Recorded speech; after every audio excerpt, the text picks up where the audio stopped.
नमस्कार, मी राजू डांगे, राष्ट्रीय प्रशिक्षक, आंतरराष्ट्रीय योग प्रशिक्षक आणि लाईफ कोच. आपल्या सर्वांचं संवाद सत्रामध्ये हार्दिक हार्दिक स्वागत. जो आपला आजचा विषय आहे तो आहे आरोग्य, स्वास्थ्य, हेल्थ. मित्रहो, जीवनामध्ये आपल्याला सुख, समाधान, आनंद उपभोगायचं असेल तर आपलं स्वास्थ्य, आपलं शरीर हे अत्यंत महत्वाचं आहे. देह देवाचे मंदिर, देही पंढरी, आत्मा पांडुरंग असं आपल्या आध्यात्मिक भाषेमध्ये आपण म्हणतो. कारण आपलं शरीर जे आहे हे गॉडचं, चैतन्य रूपी ईश्वराचं मंदिर आहे आणि म्हणून आपल्याला शरीर हे अत्यंत आरोग्यदायी असणं महत्वाचं आहे. त्याच्यासोबत व्यावसायिक भाषेमध्ये बोलायचं झालं तर body is a media to deal with the world. आपल्याला जीवनामध्ये जेही ध्येय साध्य करायचे असेल किंवा तुमच्याकडे असलेली साधन सामुग्री, घोडा, गाडी, बंगला, आनंद याचा जर उपभोग खऱ्या अर्थाने घ्यायचा असेल, सुख समाधान उपभोगायचं असेल तर तुमच्याकडे तन आणि मन हे निरोगी असणं अत्यंत महत्वाचं आहे. आणि याच्यासोबत शास्त्रीय भाषेमध्ये आपण काय म्हणतो की it's a group of different system. विविध संस्थांचं शरीर हे समुच्चय आहे. जसं रिस्पिरेटरी सिस्टीम असेल, नर्व सिस्टीम असेल, रिप्रोडक्टिव्ह सिस्टीम असेल, हे सिस्टीम एकमेकाला कनेक्ट केलेलं आहे आणि तेव्हा कुठं आपली बॉडी तयार झालेली आहे. आणि हे शरीर हे अत्यंत महत्वाचं आहे तुमच्या ध्येयापर्यंत पोहोचण्याकरता, आनंद, सुख, समाधान उपभोगण्याकरिता.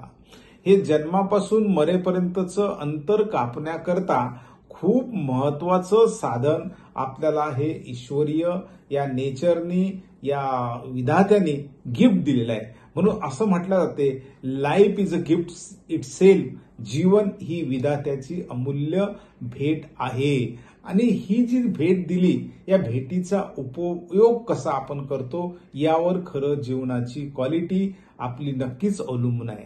आणि मित्रहो, तुम्हाला मी थोडक्यात 4 गोष्टी सांगणार आहे. तुम्हाला जर आरोग्यदायी, निरोगी राहायचं असेल तर सर्वात महत्वाचं 4 गोष्टीपैकी पहिली गोष्ट आहे की आपण रोज दैनंदिन चांगल्या दिनचर्येसोबत 1 तास तरी व्यायाम आपण केला पाहिजे.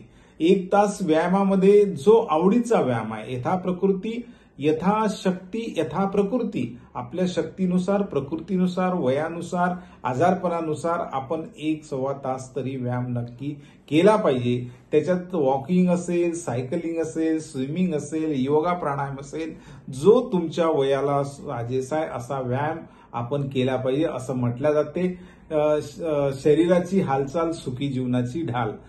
थांबलेलं पाणी आणि वाहतं पाणी हे आपल्याला सगळ्यांना माहिती आहे. थांबलेल्या पाण्यावर अनेक आजार, अनेक कीटकं होतात आणि वाहत्या पाण्यात निर्मळ निरोगी राहतं. तशाच पद्धतीने आपल्या शरीराची हालचाल होणं अत्यंत गरजेचं आहे. त्याच्यासोबत दिनचर्या सुद्धा आपली अत्यंत महत्वाची आहे. दुसरं मी थोडक्यामध्ये सांगणार की दुसरा जो फॅक्टर आहे तो आहे आहार.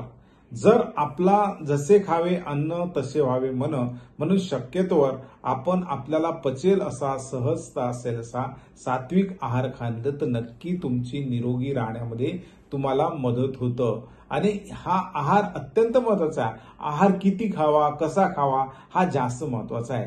पूर्वी WHO नुसार आपल्याला 2400 कॅलरी आहार बैठे काम करणाऱ्याला लागत होता, पण आता त्यांनी 2200 कॅलरी आपल्याला आहार लागतो. दैनंदिन काम करण्याकरता हा 2200 कॅलरी आहार हा आपल्याला सफिशियंट आहे, पुरेसा आहे. आणि याच्यामध्ये साधारणतः आहार घेताना पोटाचे आपण 4 भाग जर केले तर 50% भागामध्ये अन्न असलं पाहिजे, 25% भागामध्ये पाणी आणि 25% भाग हा हवेकरता सोडला पाहिजे.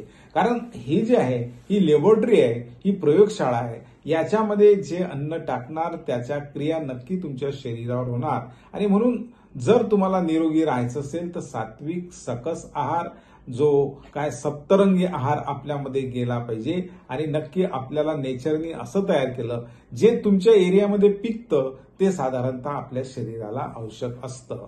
दिस is not dustbin, this is a jewellery box. त्याच्यामुळं इतका काळजी आपण या 2 ते 3 इंच जिवे करता 6 फूट शरीर बेकार करायचं नाही. चव जी आहे ती इथपर्यंतच असते, त्याच्या पलीकडे काही चव नाही. आणि म्हणून आपल्याला जी काही आहार कॅलरीज लागतात तेवढ्या कॅलरीज आपल्याला दैनंदिन जर मिळाल्या तर तुम्ही नक्की, कारण जास्त घ्यानं तर अधिक पचवण्याकरता तुम्हाला ऊर्जा लागणार. म्हणून हा चांगला आहार, पोषक आहार आपण घेतला पाहिजे. हा आहार घेतला तर नक्की तुम्ही निरोगी राहू शकता. हा आहार जीवनामध्ये अत्यंत महत्वाचा आहे. अति खाणं म्हणजे कंबर खोदणं. अति खाल्ल्यास सुद्धा त्याचे दुष्परिणाम नक्की होऊ शकतात. म्हणून प्रमाणबद्धता, जसं ताटामध्ये मीठ प्रमाणबद्ध असतं, भाजीमध्ये मीठ प्रमाणबद्ध असतं, तसं आहारात सुद्धा प्रमाणबद्धता असली पाहिजे. त्याच्यासोबत तिसरा मी फॅक्टर तुम्हाला सांगणार, तिसरा महत्वाचा घटक आहे विश्रांती. We are not machine. आपण मशीन नाव आहे. शरीर मशीन नाही आहे. शरीर इज अ लाईव्ह बॉडी आणि ह्या लाईव्ह बॉडीला आपल्याला विश्रांती, पॉज हा अत्यंत महत्वाचा आहे. त्याची कार्यक्षमता वाढवायची असेल, त्याची पोटेन्सी, इफिशियन्सी वाढवायची असेल तर आपल्या शरीराला पॉज देणं अत्यंत महत्वाचं आहे. पॉज म्हणजे काय, दर 2 तासांनी 5 मिनिटं तरी तुम्ही रिलॅक्सेशन टेक्निक म्हणा, शांत बसणं म्हणा, हे आपण केलं पाहिजे. संध्याकाळचा जो ट्रान्स पिरियड असतो, जो रात्रीमध्ये रूपांतरित होतो, संध्याकाळ रात्रीमध्ये, तर त्यावेळी सुद्धा 10 ते 15 मिनिटं आपण शांत बसलं पाहिजे, ध्यान केलं पाहिजे. ह्या सगळ्या गोष्टींनी नक्की तुम्हाला विश्रांती आणि रात्रीची जी झोप आहे ती अत्यंत महत्वाची आहे. ती झोप जर रात्रीची शांत डीप स्लीप तुमची झाली तर दिवस चांगला जातो. दिवस चांगला गेला तर रात्र चांगली जाते. आणि झोप येण्याकरता 3 गोष्टी अत्यंत महत्वाच्या आहे. आपण थॉटलेस म्हणजे विचाररहित होण्याचा प्रयत्न केला पाहिजे. आपलं शरीर थोडं थंड पडलं पाहिजे आणि शरीर जर थंड पडलं तर झोप लवकर येते आणि आपण थोडंसं अवयवांना थकलं पाहिजे. म्हणजे एक कष्टदायी कामं दिवसभरात थोडेसे झाले पाहिजे तर झोप तुम्हाला निवांत येतं. आणि झोप जर शांत लागावी असं वाटत असेल तर आपण सुरुवातीला जेवण आपलं थोडं लवकर झालं पाहिजे. म्हणजे झोपण्यापूर्वी 3 तास अगोदर जेवण घेतलं तर आपलं पचन होऊन जाते आणि पचन झालं की मग तुम्हाला त्रास होत नाही. त्याच्यासोबत कोमट पाण्यामध्ये आपण पाय डुबून थोडा 10-15 मिनिटं ठेवले पाहिजे. झोपण्यापूर्वी कर्कश सिरियल न पाहता जे चांगले सॉफ्ट म्युझिक आहे, सॉफ्ट रीडिंग आहे ते आपण शक्यतोवर केलं पाहिजे. हे जर केलं तर तुमची जी झोप आहे ती स्वस्त होणार आणि खूप सुंदर प्रवास झोपेमधला सुद्धा महत्वाचा आहे. ती शांती तुमच्या अवयवाला एक चांगली विश्रांती देतं आणि तुम्हाला निरोगी राहण्यामध्ये मदत करतं. चौथा जो फॅक्टर आहे तो अत्यंत महत्वाचा आहे, तो म्हणजे जीवनातील सकारात्मकता.